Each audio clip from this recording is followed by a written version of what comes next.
नमस्कार। तो अगर गेहूं बोने के 15 से 20 दिन ही हुए हैं और फसल पीली पड़ने लगी है तो इस पूरी बातचीत को ध्यान से सुनिएगा। पता है क्यों? क्योंकि ये जो पीलापन है ना, ये कोई बीमारी नहीं है, ये तो एक बड़ी गलती का इशारा है। और आज हम मिलकर इसी गलती को समझेंगे और हाँ, इसका हल भी निकालेंगे।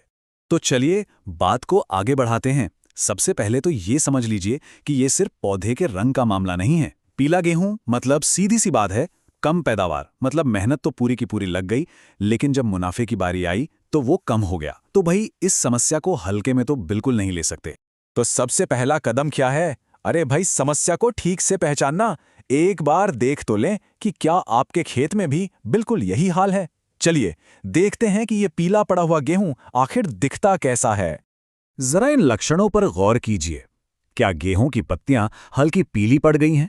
क्या ऐसा लग रहा है कि पौधे की ग्रोथ मतलब बढ़वार एकदम रुक सी गई है और पौधा देखने में भी काफी कमजोर और पतला सा लग रहा है? अगर इन तीनों सवालों का जवाब हाँ में है तो आप एकदम सही जगह पर हैं। और हाँ, अगर ये परेशानी आपके खेत में भी है तो घबराने की कोई बात नहीं है। आप अकेले नहीं हैं। ये इतनी आम समस्या है कि लगभग 90% किसानों को शुरू में इसका सामना करना ही पड़ता है। लेकिन सबसे अच्छी बात क्या है पता है? इसका पक्का समाधान मौजूद है। अब आते हैं उस सवाल पर जहां सबसे ज्यादा कंफ्यूजन होता है। लोग क्या सोचते हैं कि भाई या तो कोई बीमारी लग गई है या फिर बीज ही खराब निकल गया। लेकिन असली वजह वो कुछ और ही है। तो चलिए अब इस राज से पर्दा उठाते हैं। तो सबसे बड़ा सवाल, आखिर ये 15-20 दिन का छोटा सा पौधा पीला पड़ क्यों जाता है? यकीन मानिए, इसका जवाब मिल गया तो समझो आधी लड़ाई तो जीत ली। देखिए, ज्यादातर किसान यही मानते हैं कि या तो ये कोई बीमारी है या बीज में ही कोई खोट था।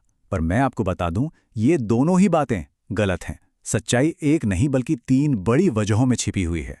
तो चलिए एक एक करके उन 3 असली वजहों को समझते हैं जो इस शुरुआती पीलेपन के लिए जिम्मेदार हैं। सबसे पहली और बड़ी वजह है नाइट्रोजन की कमी। इसे बिल्कुल आसान भाषा में समझिए, जैसे मिट्टी में पौधे के लिए पूरा खाना ही नहीं है और बेचारा पौधा भूखा रह गया है। दूसरी वजह है जिंक की कमी। जिंक नहीं होगा तो पौधा अपना हरा रंग, जिसे हम क्लोरोफिल कहते हैं, वो बना ही नहीं पाएगा। और तीसरी और बहुत ही अहम वजह, पानी देने में गड़बड़ी। मतलब बहुत ज्यादा पानी दे दिया या फिर बहुत कम, दोनों ही सूरतों में पौधे की जड़ें कमजोर पड़ जाती हैं।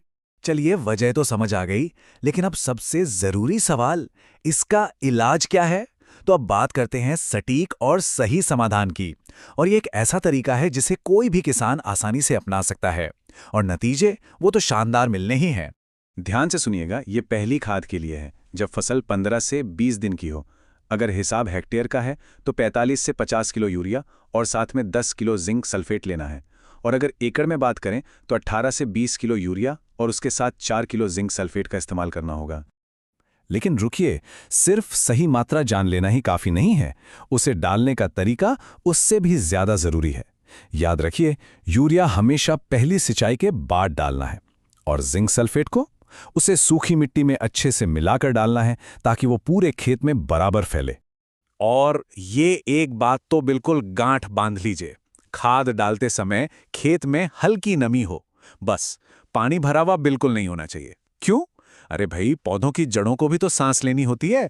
अगर पानी भरा रहेगा तो जड़ें गलने लगेंगी और फिर आपकी डाली हुई खाद का कोई असर ही नहीं होगा। अच्छा, सही तरीका तो हमने जान लिया, पर अब बात करते हैं उन गलतियों की जो सारी मेहनत पर पानी फेर सकती हैं।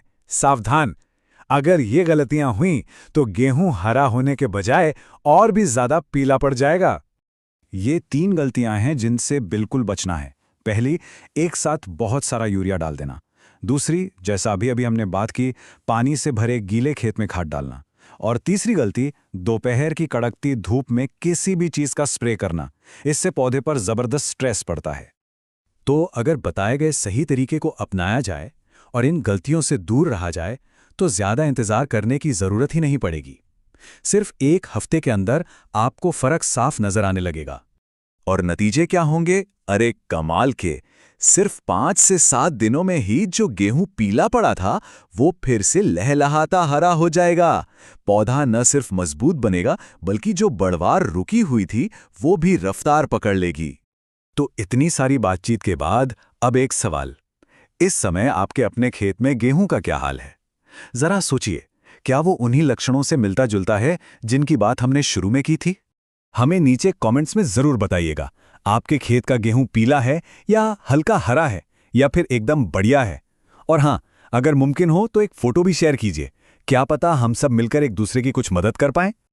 और हाँ, जाने से पहले एक बहुत जरूरी बात, अपनी अगली कड़ी में हम ये जानेंगे कि पहली सिंचाई के बाद वो कौन सी खास खाद है जिसे डालने से गेहूं का दाना एकदम मोटा और वजनदार बनता है। तो उसे देखना बिल्कुल मत भूलिएगा। हमारे साथ जुड़ने के लिए बहुत बहुत धन्यवाद।